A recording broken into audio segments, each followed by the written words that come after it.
Hello.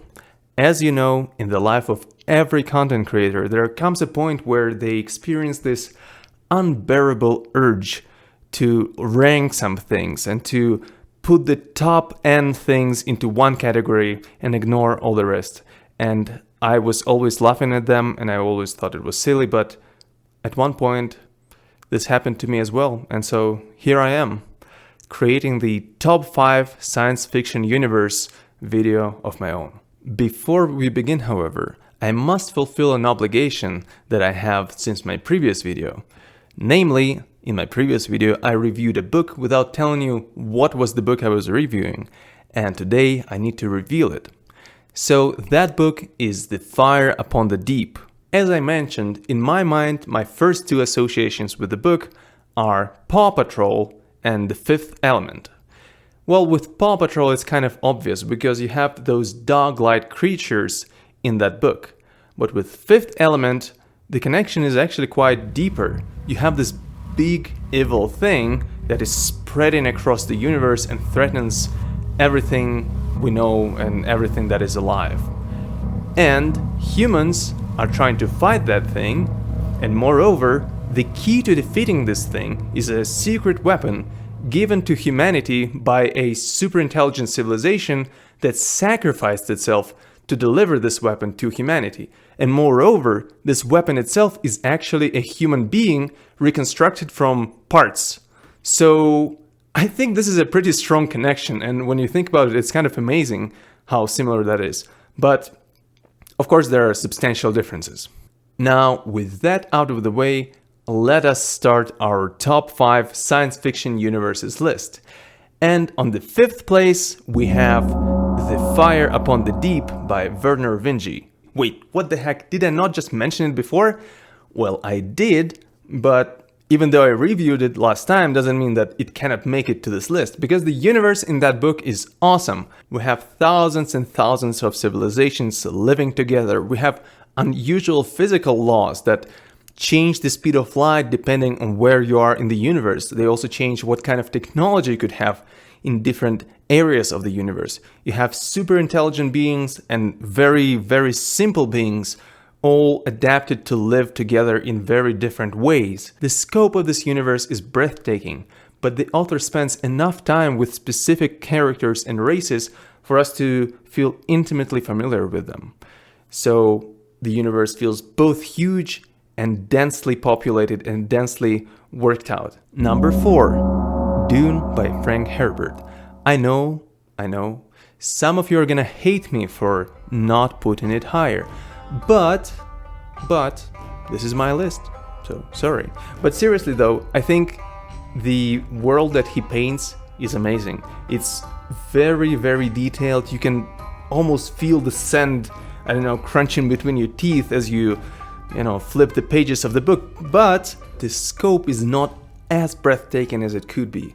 We're not speaking about thousands and thousands of civilizations at the end of the day. And another thing is that this world was, in a way, very close to ours, which is both a good thing and a bad thing. It's relatable, but it's not as mind-blowing as it could be. Don't get me wrong, I love this book. I think world building is exquisite in it.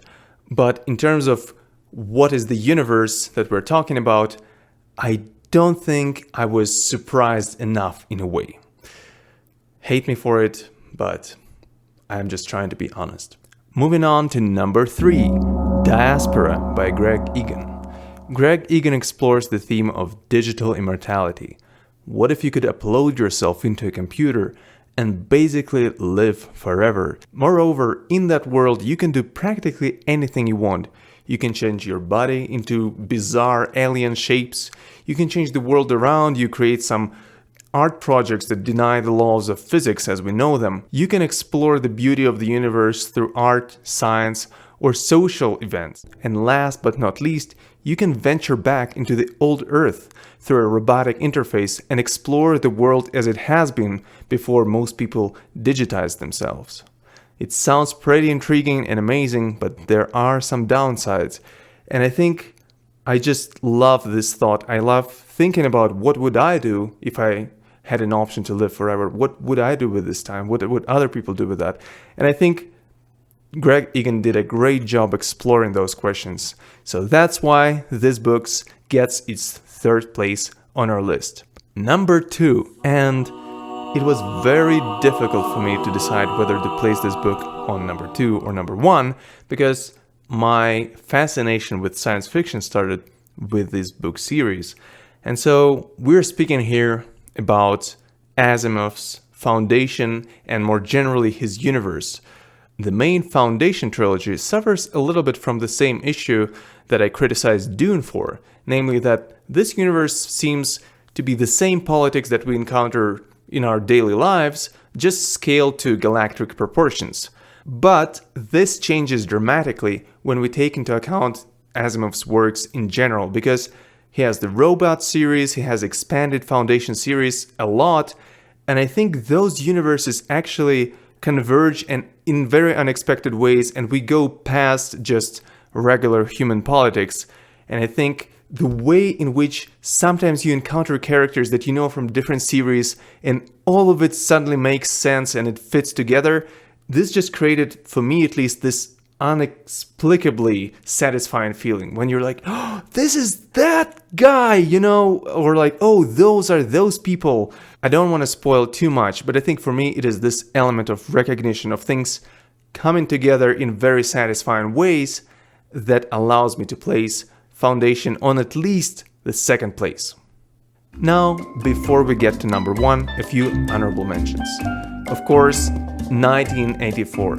A great book, one of my favorites. The universe is very gripping.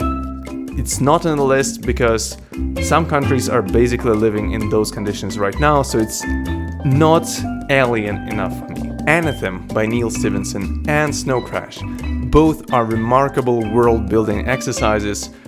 Did not quite click with me in terms of scope, and just in general, they were interesting, but not as gripping as some other books on our list.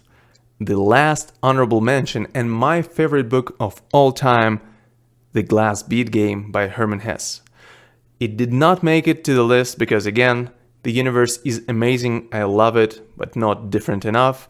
And also, this is borderline science fiction. Some people would say, okay, you can count it as science fiction. Some people would say no, so I decided to leave it out.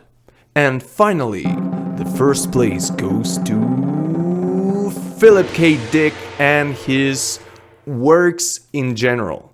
Yes, I know it is weird, but I can name any book, let's say, Do Androids Dream of Electric Sheep, or Ubik, or Valleys, or whatever. It is that inexplicable feature of Philip K. Dick's work that puts it on top for me. His works are different, those are different novels, different settings, different worlds in some sense, and yet it is always somehow Philip K. Dick's world. When I read Philip K. Dick's books, I feel that every time in my brain a tiny Philip K. Dick universe replica is created, and you can truly feel the weird alien laws of this universe. You can explore it, and it's very, very disturbing and satisfying at the same time. Overall, for his unique vision of reality, for his ability to blend what is real with what is imaginary and alien, Philip K. Dick gets the first place on this list. Even though the scope and the alienness in terms of space and time maybe is not as great as Foundation or even Dune, still, in my heart, he is the best. Philip K. Dick's universe is the best science fiction universe ever, and I hope that whether or not you agree, you're gonna let me know about it in the comments. And with that being said, thank you again to my Patreons and to all of you my viewers, and see you again, hopefully soon.